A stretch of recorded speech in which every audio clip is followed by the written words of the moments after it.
Hello everyone. This short video gives you a little bit more information about the Duke of Edinburgh Silver Award that we offer in Year 10. And you can see there the expedition dates. So the practice expedition is Thursday the 9th until Saturday the 11th of April next year. That's actually during the Easter holidays. It's towards the end of the holiday. So if you're interested in taking part, make sure that you're available on those dates. And then the assessment expedition is during term time, Monday the 13th until Wednesday the 15th of July. So we're still in school at that point, so that's 3 days during the term.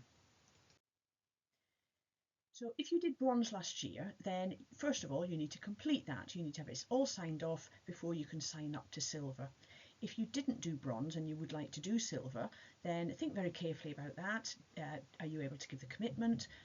Are you able to access some activities that you can do yourself? Do you think you're up for the expeditions? Have a chat to your parents, people at home, just to see, just check really that you're committed and you would really genuinely like to take part. Some pictures of our silver and bronze expeditions in the past. Okay, so what's involved in the silver award? Well, the activities that any of you did for bronze can be carried on. You can continue doing those, and in fact if you did, for example, netball as your physical activity and you had that signed off for bronze way back in maybe April, in actual fact your silver physical activity can start the day after you've signed off your bronze, so you might well be well on that now if you wish.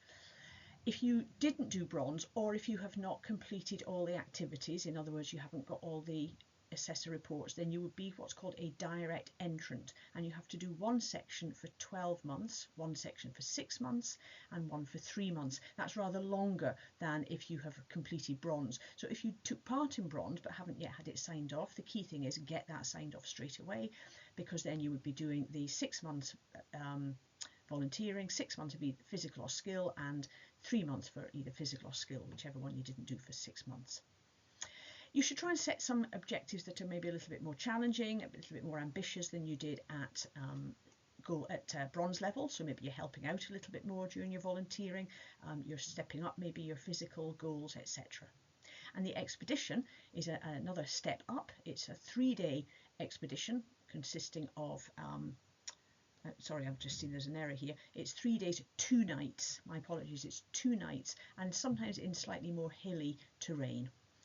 So a little bit of a step up from bronze, both in terms of the rigour and the amount of time that you're actually out on the expedition. So again, have a think about, are you able to do that? Do you think that's for you? The expedition section, your group will need to have some further training, even if you did do the bronze award. Some of that will be in school, some during the practice expedition. There will be a session on a Friday afternoon later on in the school year where you'll do a little bit of training.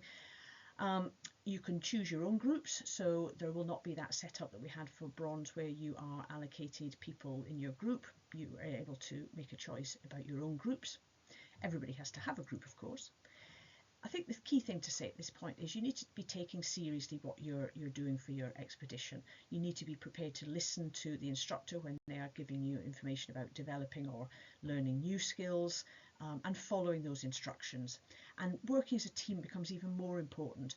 Working as a group, for example, sharing the load, motivating each other, because as I said, the Silver Expedition is definitely a step up. So if you'd like to take part in the Silver Award, first of all, finish bronze. If you haven't done so already, discuss the commitment and cost with parents. It's a considerable financial outlay. We do know that. We don't like to charge this amount, but because we outsource the expedition section as well as having our own costs, things like the ED place, we do have to charge that. It might well be that the amount charged there is reduced. It a lot depends on the numbers of people that sign up, the number of students that sign up. So if more people sign up than we've kind of calculated for, then it might well be that that amount there is reduced for the final payment, but it certainly won't be any more than that. There's an accompanying letter that gives details again of costs, where that money goes to, why we have to charge it, a bit more information about the expedition dates and so on, kit. Then if you would still like to take part, then you go to the Firefly submission page, and you complete the form by the deadline. The first payment is made via parent pay, and at that point we will then create your DofE, eDofE account for you, and you can then log in and give details of what you're going to be doing for your volunteering, physical and skill, and you can either continue or start those activities. Look out for messages on Firefly about meetings and make sure you attend any meetings that are scheduled.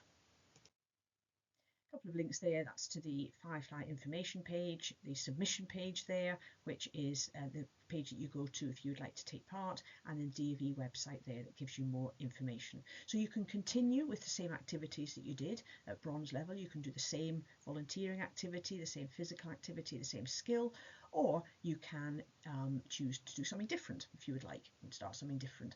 So that's absolutely fine as well. Either way, you still need an assessor to write a report at the end.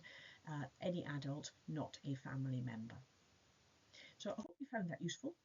You can email any questions. It will be Mrs. Coffey who will be leading the Silver DofE this year. I'll still be around, but generally speaking, it'll be Mrs. Coffey answering questions and making arrangements. So you can always email her or you can email me and we can answer your questions.